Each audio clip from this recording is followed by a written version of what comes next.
Look, we'll just fire Bennis and Stimson tomorrow and we'll leave Ross till next month. And the tall one from Features, I want him out too. I just told you his name, the tall one.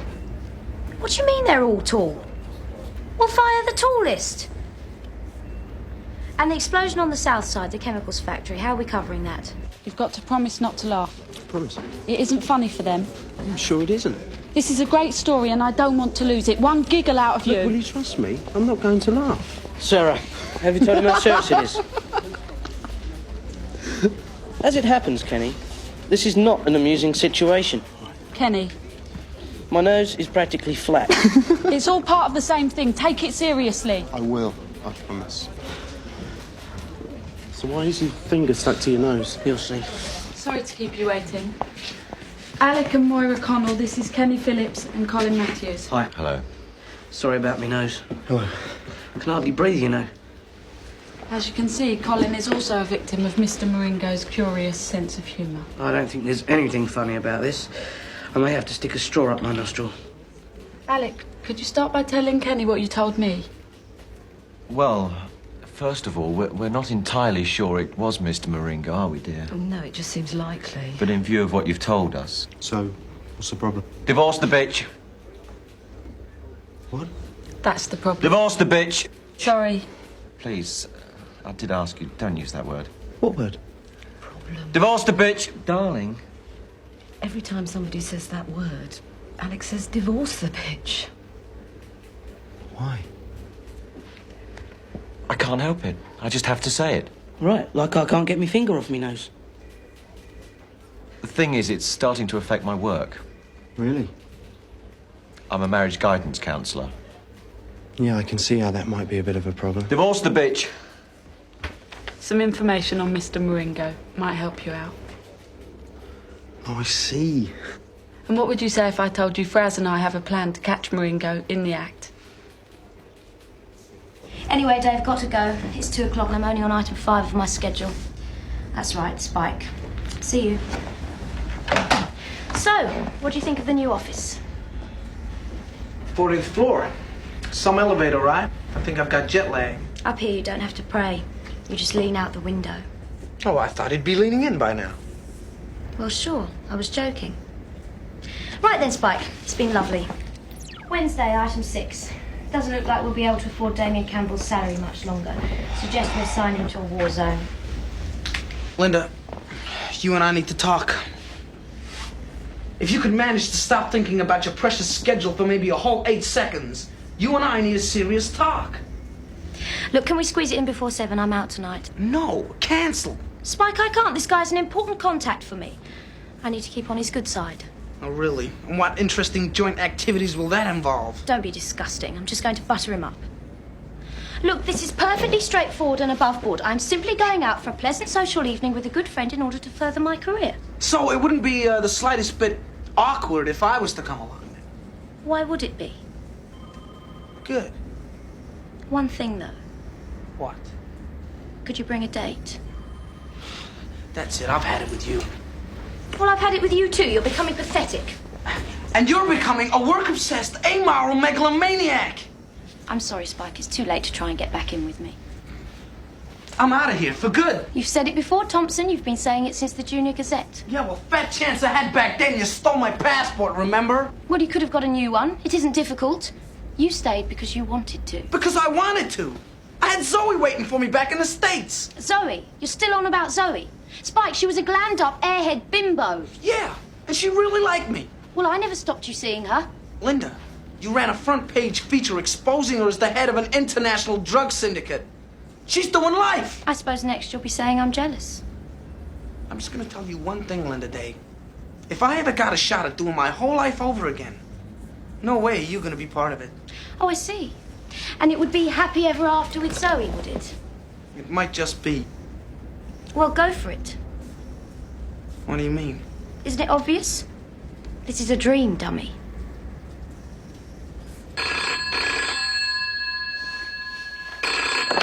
Hello. Spike, hi, it's Kenny. Oh, Kenny. Listen, can I interest you in the weirdest story in Junior Gazette history? What? You okay? Fine, I just woke up, that's all. Listen, we need you to go to the theatre with Linda. Linda? Hey, Kenny, can I ask you a really dumb question? Of course, as long as I can snigger about it with my friends afterwards. Do you think dreams can predict the future? What? Well, you know, like tell you how things are going to turn out and that sort of stuff. Hang on, there's somebody at the door. All right, no problem. Divorce the bitch.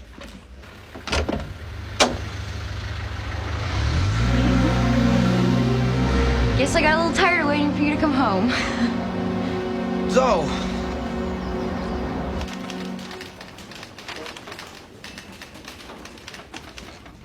He really is astonishing. The best hypnotist act I've ever seen. He gets his people up on the stage and you can't imagine what he gets them doing. Poor suckers. So, try and get down here and see him. I think we could do business. Oh, one problem. He's got a kind of funny sense of humour. You know, sending people out still doing all kinds of weird stuff. He made a maths teacher forget the number 5, that sort of thing. I don't know why he does it, really. Probably some sort of self-publicity thing. Anyway, I've just been in talking to him and I think I got somewhere. I told him that if we're going to represent him, he's going to have to cut that stuff out. I think he got the message.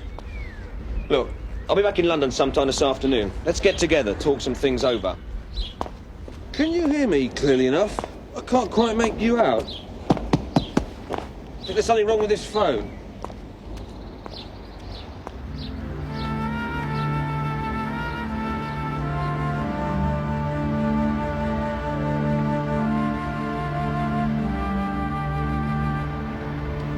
Linda!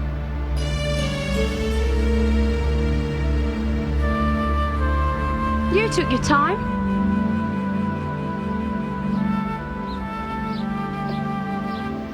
Behind schedule, am I? Hey, I'm joking. Spike, you're exactly 1 minute late. I'm not going to hound you for that. What kind of monster do you think I am? Yeah, right. Sorry. You can easily make up the time tomorrow. So did Kenny tell you the plan? To trap our mad hypnotist, he was vague. Look, before we get down to that, Linda, we need to talk. Yeah, you're right, we'd better. You want to as well, without checking your diary first? Well, I think we ought. Well, it never occurred to me that you'd send something wrong, too. No offense, but do you mind if I go first? Well, no. That's kind of hard. I almost get embarrassed. Isn't that crazy? Okay, my problem is this, Linda. It's kind of like a choice, you know? Zoe, my girl back in the States. Okay, so she's a bit of a bimbo. She's not too bright. Well, she's nothing compared to you in any department, and I don't deny it. But she's easy to be with. Easy on my life. Look, I know we never quite got it together this time around. And maybe here and now is not the time and the place to say it. And believe me, I'll deny I ever did say it to your face if necessary. But you are something special, Linda Day. Not easy, no way easy, but very, very special. Where's all this going? Well, I don't know. Maybe the same place you are. You wanted to talk too. I just wanted to check the equipment was working. How's it doing, Fraz? Fine, every word, clear as a bell. Good. Hi, Spike. Hi, Spike. Hi. Phil, this is Spike. Hi. It's Phil's equipment we've been using. You guys were listening? Didn't Kenny tell you about this? Sarah? This guy Moringo's been pulling some pretty unfunny tricks on anyone he can get his hands on in every town he's played. Tell me about it. And to think I was offering him my personal management. So you and I knock on his dressing room door and say we're fans. On past evidence, he's likely to try something with us. Only we've got him on tape. Not to mention on our front page. You guys were listening? Come on, let's get started. Didn't it occur to you that that was a private conversation? Don't be silly, everyone was listening. I know. I said some private and personal stuff there. It wasn't that private and personal. Oh, it was, really. Do you want to play that? Give me that. Did you actually manage to listen to one word that I said to you while I was pouring my heart out? I'll get a moment later. Well, I'll say one thing for her. She's got a great way of stopping me from feeling guilty. Guilty about what?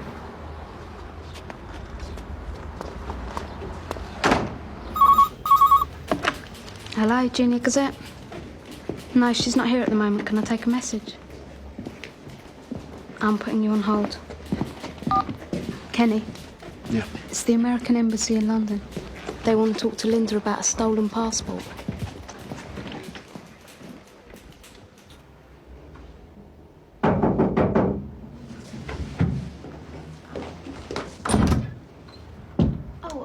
Sorry to disturb you, Mr. Maringo.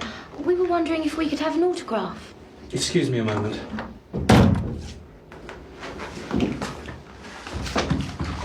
What's he gonna do to us? Nothing he won't undo once he finds out who we are. If he succeeds in doing anything at all, that is. It's you and me because we're strong personalities. We only have to catch him in the attempt. I thought it was just you had strong personalities. Thanks from both of us. This is good stuff.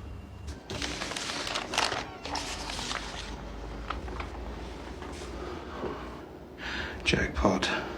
I do still need to talk to you. Look, I've still got the tape. About my passport. Sorry about that. Do come in. Thank you. How about a little demonstration? We've got him.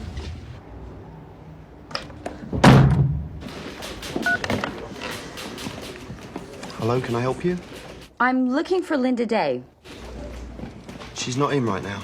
Well, we need to speak to her very urgently. We have information that she has stolen a passport. I'm sure I don't have to tell you how very serious this is. No, you don't. The passport must be returned immediately. And you must be Zoe. I think the American embassy getting involved is a long shot. Anyway, I just phoned them, and they don't have a call through to us. So who's female, American, and wants Spike to get his passport back? You must be Kenny. Now grip hard. Hard as you can. As if you're never going to let go. That's right. So, you're in England? I'll be back in the States by tomorrow. With Spike. If you can find Spike's passport. We'll find it. Look, has it occurred to you that if he really wanted to go back, he could have got a new one by now? Look, Spike said he'd be back here at 5 o'clock. He promised me that, and that's all there is to it. That's amazing. Really amazing. How do I get out of this? I have to go out for a while. But you gotta get me out of this. Do I? Would it change your mind at all, Mr. Maringo, if I tell you this entire conversation has been taped, and that we at the Junior Gazette are very interested in interviewing you about some of your recent activities? No.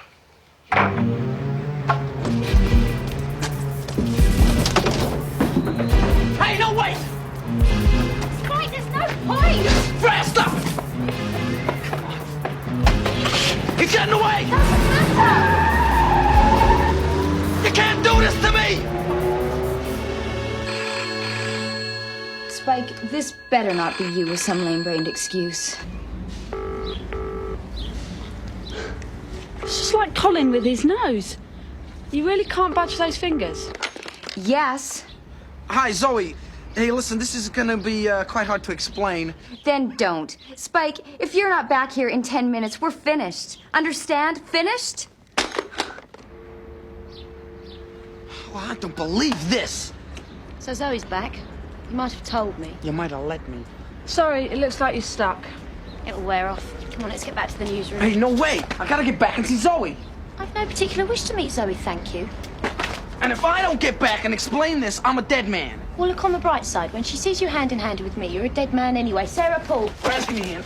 Colin, you better go on my end. I'll just check the tape. Damn it, we all let go! I can't, and neither can you. Then you're coming with me! Spike, this is ridiculous. I don't want to meet Zoe. It's going to be very embarrassing for me. Sarah, get after Ringo and see if you can get something together for tomorrow's edition. Maybe 3 columns. It's just not your average romance, is it? Colin, Yes? wrong hand, Colin.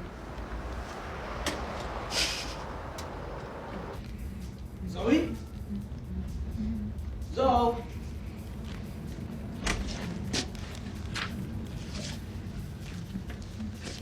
Zoe? I can hear you, as a matter of fact. It took a long time getting back.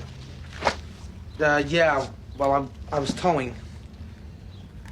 Look, I got something I need to explain to you here. If it's got anything to do with Linda Day, Spike, I'm gonna kill you. I see. You know why I'm not looking at you, Spike? Because when you're lying, I can always see it in your face. So if you don't answer this next question truthfully, I'm gonna throw this Walkman at you. Is there anything between you and Linda Day? Of course not.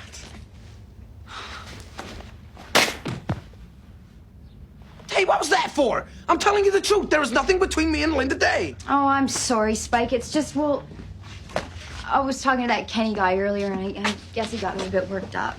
Well, that's Kenny for you. Brutal with women. Your uncle said he wouldn't be back till quite late. How late? What's wrong? Well, it's getting dark outside. He might get attacked by criminals. What are you talking about? Shut up and put your arm around me. What now? Yes, now. Spike, we haven't been together for weeks. Why don't you put your arm around me? Well, it's such a big step. Spike? Okay. I'll put my arm around you. I will. I'm just about to. Here we are. That's better. She's a real bitch, that Linda Day, isn't she? Well, that's kind of a tricky question. Tricky? She stole your passport. She's a cold-hearted, selfish bitch. Ow. Ouch. Spike, stop this. You're hurting me. I am? Spike, stop it. Oh, I'll stop. Right now. And I'll give it a rub.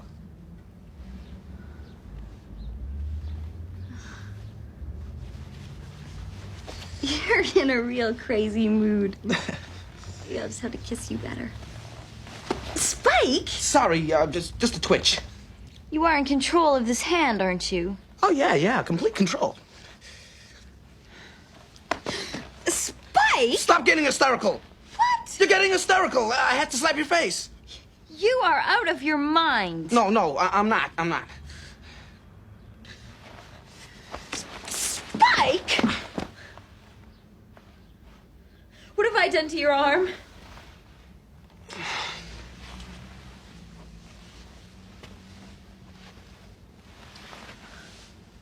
I expect you're surprised to see me. Oh, by the way, I believe this is yours. Zoe! Didn't go that smoothly, did it? Hello, Linda Day. Linda, I found out the truth about the hypnotist story. Get back to the newsroom fast as you can.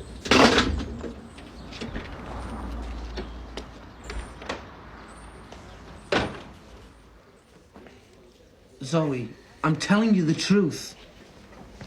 And here comes the proof. Looks like Colin got his nose fixed. Sorry we're a bit late. I'll let Mr. Maringo do the talking. His name's John Hardy, by the way. I'll keep this brief, as it's hardly in my interest to annoy you any further. Alex Connell has never been a marriage guidance counsellor. He's also never been hypnotised. He was pretending to because he was paid to, as was the man you saw outside the theatre talking to his shoe, as were all my other victims, apart from Colin. He was the one who paid them. You're his manager, aren't you? You set this whole thing up to get him publicity on our front page. I'm afraid that's correct. You'd be surprised how good this kind of publicity can be. Oh! Sorry, Linda. What's that damn bullet wound I took during the gun siege while I was negotiating for your life? Maybe I'll just better go and lie down. Try not to worry.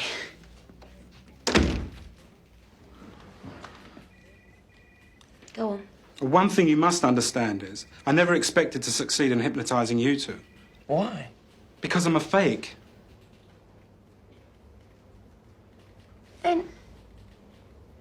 Then how... Well, I don't know. The nearest I can figure is that you two must have a great need to hang on to each other.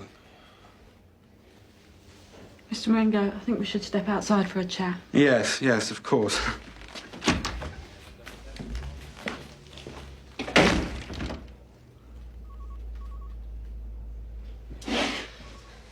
Spike, we're booked on the 6 a.m. flight tomorrow.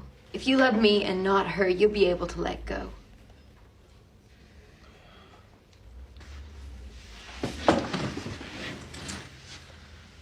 Well, Spike, can you let me go?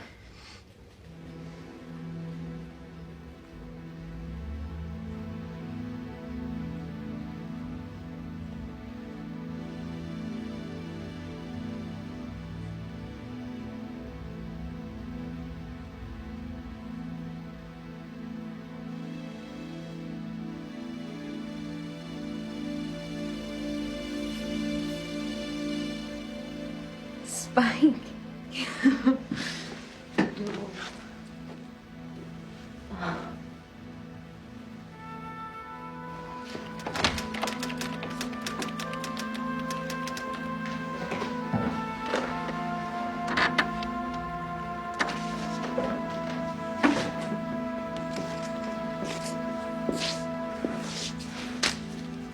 My Junior Gazette rulebook?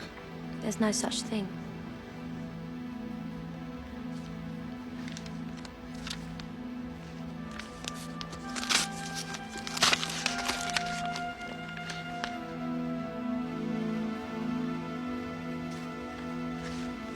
Come on.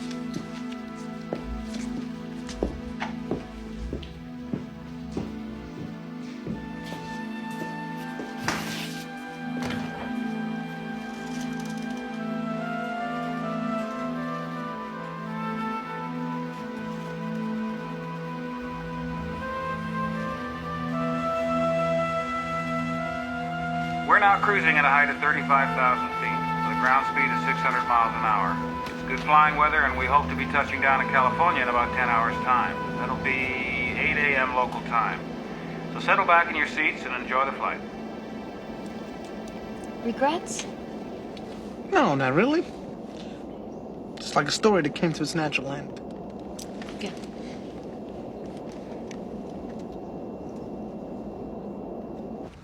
Morning, Kenny. Morning, boss. You seem very cheery today. Maybe it's because I'm ending one chapter of my life and starting a whole new one, full of new excitements and new challenges. Linda, you know that tape Sarah told me about? The one where Spike calls Zoe a bimbo and says that you're terrific. I'd love to hear it sometime. You know what, Kenny? I think I may have misplaced it somewhere.